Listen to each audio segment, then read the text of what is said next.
Yeah. Turn to Jeff Hickman with Hawaii's Department of Defense, and this is essentially their homeland security, your emergency response. It's what you guys call it here. It's not associated with the Pentagon, right, Mr. Hickman? Correct. Yeah, we're with the emergency management, so we really get to work with federal, local, and state agencies. Let's first talk about this issue of getting your arms around the missing and how hard it has been. Do you give me your sense. Do you have a sense of how many people are unaccounted for?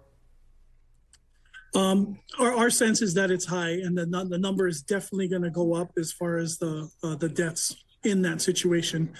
I was able to speak to a search and rescue member, a soldier from the Hawaii National Guard, who's from that community and is a part of the search and rescue teams. And the process that they go through, they do a wide search and they listen first for survivors.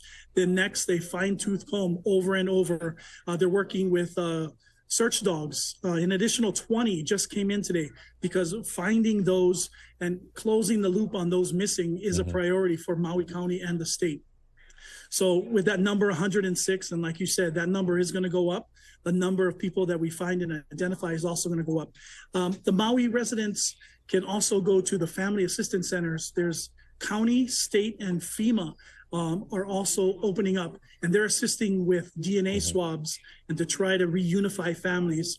American Red Cross has a reunification process on their websites too, and so every effort is being made to. So you're gathering DNA from survivors in order to help identify potentially victims. Yes, sir. Yes, sir. Yes, sir. We are. We have people on Maui doing that, and we're trying to figure out the process now for family members that are not on the island to get their DNA. A couple of other questions to see if you have more. There was a video circulating where people think the initial spark happened with a down power line. Is that now the sort of the leading theory of how this began?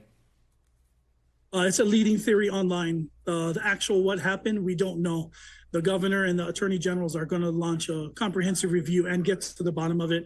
But right now, we just don't have the capacity to do that and same time meet our priority, which is to help those on Maui. What is the role the power company is playing right now? Well, right now, they're trying to get power back up. I saw a number that 80% of power on that side of the island is being restored. The lieutenant governor is working on relief efforts. They're getting phones and communications into the hands of personnel. I just saw a text a little while ago that our Hawaii National Guard will be assisting the county on watching for any flare-ups that happen as they start up some of the lines again. So every effort is being made to help those affected who still live in the area as well. Look, and maybe this is all part of the after-action investigation, but the alarm system is something else that I've talked to residents who said they don't remember hearing it. Nobody seems to think it went off. Is this something that you know definitively yet, or is this also part of a after-action investigation that will be launched as soon as search and recovery efforts are done? Yeah, I think that answer will be found after. I do want to mention that we have the largest siren network in the nation, and we test monthly.